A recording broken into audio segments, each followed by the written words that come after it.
শুভ সকাল। আমি রয়েছি বাঁশবাড়ি ফেরিঘাটে। আপনাদেরকে আজকে একটি অনিয়মের কথা বলবো, যেটি হচ্ছে ঘাট পয়েন্টটি যে ম্যানেজমেন্ট সেটি হচ্ছে বিএডব্লিউটিএ করবে, বাংলাদেশ অভ্যন্তরীণ নৌ পরিবহন কর্তৃপক্ষ। এই বিএডব্লিউটিএ এখানকার যে যারা দায়িত্বে আছেন তারা এখানে কোনো শৃঙ্খলা করে না, প্রত্যেকটি গাড়ি এলোমেলো অবস্থায়। এখানে পিছন থেকে কোনো গাড়ি ঢোকার কোনো জায়গা নেই, এক একটি গাড়ি উল্টাপাল্টা হয়ে এখানে প্রবেশ করছে। প্রত্যেকটি গাড়ি পাকা হয়ে দাঁড়ায় আছে এখানে।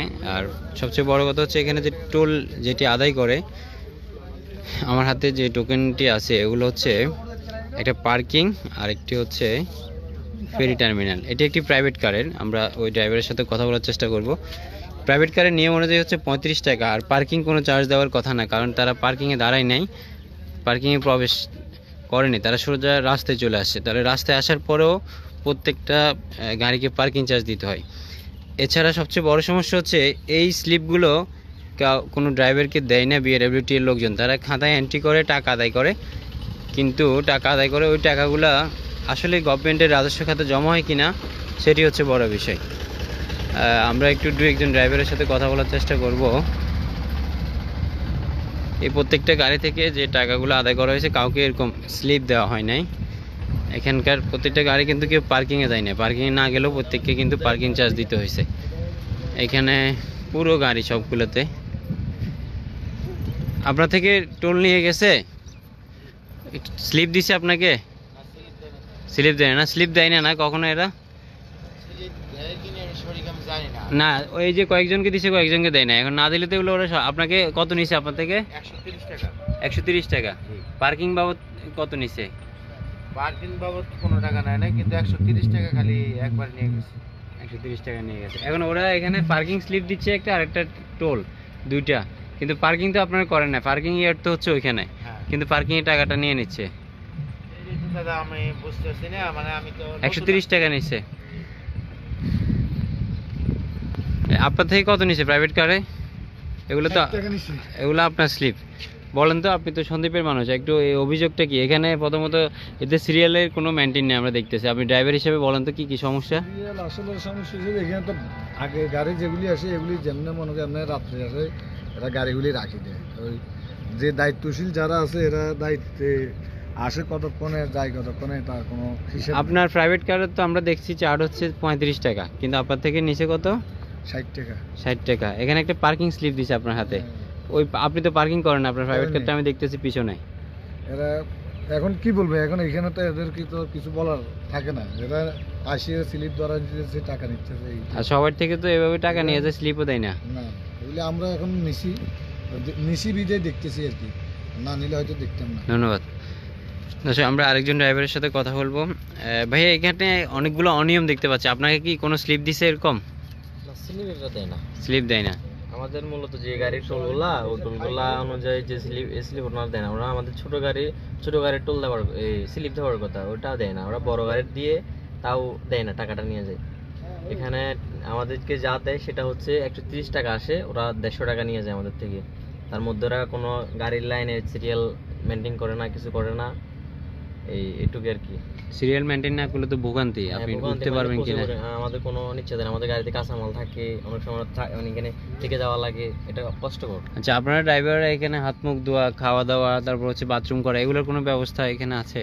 এখানে এরকম তেমন ব্যবস্থা নেই। বাথরুম সারা, টয়লেটে যাওয়া হইলে যার আসে সে বুঝতে পারে কি পরিমাণ কষ্টকর। পেরিয়ে পাশে থাকলে তারপরে মোটামুটি একটু পেরিতে যাওয়া যায়, জোয়ার আসলে ওই টাইমে তো যাওয়া যায় না।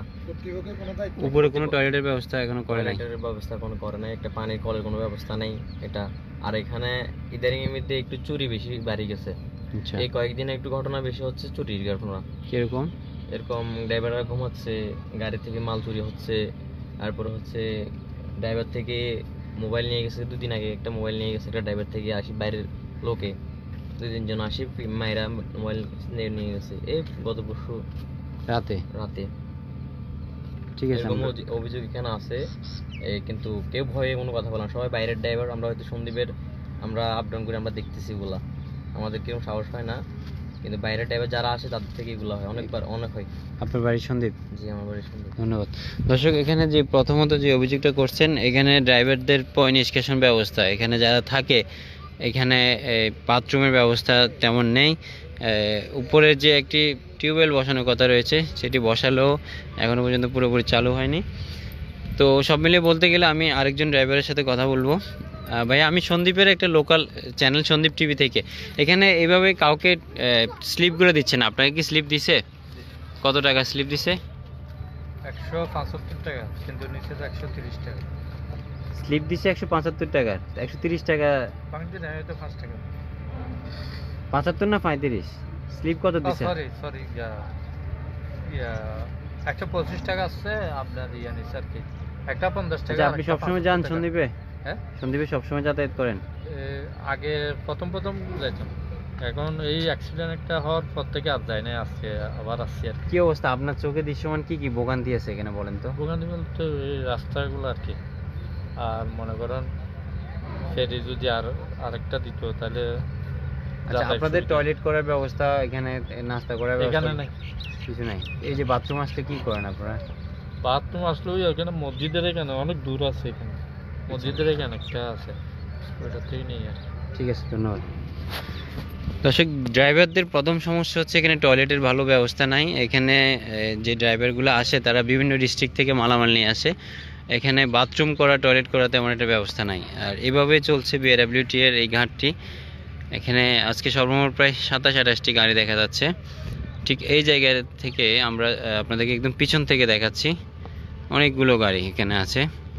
তো এতগুলো গাড়ি আজকে একসাথে এক ট্রিপে যেতেও পারবে না হয়তো, কিন্তু এভাবে এই ভাটার সময় যদি যেতে পারতো তাহলে অনেকটা সহজ হতো গাড়ি চলাচল। এখন ভাটার সময় না যাওয়ার কারণে মূলত এখানে সমস্যা বৃদ্ধি পাচ্ছে। এছাড়া আমি যদি বলি, এখানে প্রথম সমস্যা হচ্ছে বিআরডব্লিউটি এর এখানে যে সিরিয়াল মেনটেন। আমি আপনাদেরকে আবার দেখাচ্ছি, এখনও বাস আসেনি। যদি হালিশহর থেকে বাস আসে তাহলে সেই বাস উঠতে পারবে কিনা সেটিও সন্দেহ, কারণ এই জায়গাটিতে সবগুলো হচ্ছে মালের গাড়ি এবং কোনোটা সিরিয়াল নেই। এখানে টয়লেটের ব্যবস্থা নেই। তারপরে এখান থেকে চুরি হয়, এখানে মালামাল চুরি হয়। ড্রাইভাররা যেটা বললেন, এখান থেকে ড্রাইভারদেরকে মেরে মোবাইল নিয়ে যায়। তো এটি হচ্ছে বড় সমস্যা। আমরা যেটি আপনাদেরকে জানাচ্ছিলাম সেটি হচ্ছে দেখি এখানে ড্রাইভাররা যে নিরাপদ না, সেটা হচ্ছে বড় সমস্যা। এখানে ড্রাইভাররা বাথরুম করতে পারে না, এখানে টয়লেটের ব্যবস্থা নাই। এখানকার ড্রাইভার যারা আসে এখানে প্রস্রাব করা, পায়খানা করা সহ বিভিন্ন সমস্যায় তারা জর্জরিত, এবং তাদেরকে রাত্রিবেলা মেরে মোবাইল নিয়ে যাচ্ছে। এটা একটা বড় খারাপ দিক। এখানকার আইন শৃঙ্খলা যারা আছেন, সন্দীপ টিভির মাধ্যমে আমি সেটাই আসলে অভিযোগটা করছি। দর্শক, এই ছিল বিআরডব্লিউটি এর যে অনিয়ম সেটির চিত্র। আমি একটু আপনাদেরকে সামনের দিকে দেখাই। সেই জায়গা থেকে আরেকটু সমস্যা, সেখানে যে রাস্তা রয়েছে সে রাস্তায়ও ঠিক মতো রাস্তার যে কাজ করার কথা সেটি আসলে এখনো শেষ হয়নি। এখানে যে পল্টনের প্রথম মোড়টি রয়েছে, পল্টনের ওই প্রথম মোড়টির মধ্যে এখানে বড় সমস্যা। পল্টনের প্রথম যে মোড় সেখানটিতে হচ্ছে যে উঠে নামার যে বড় সমস্যা সেটি। এখানে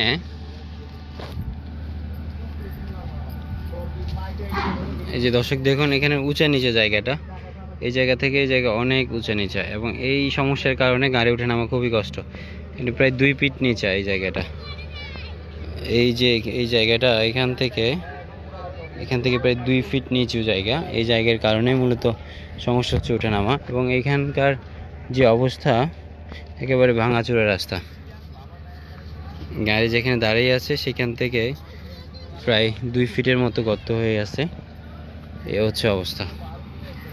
দর্শক, অতি দ্রুত এই জিনিসগুলো যদি ঠিক করা না যায়, মানুষজন ফেরিঘাটের প্রতি মুখ ফিরিয়ে নেবে। মানুষজন বলছে এক সময়ে ফেরি না থাকলে মাল নামিয়ে দিয়ে চলে যেতাম। ড্রাইভাররা বলছে ড্রাইভাররা এখন কষ্ট করছে, বিভিন্ন টয়লেটের ব্যবস্থা করা হয়নি, অনেক দুর্ভোগে আছে তারা।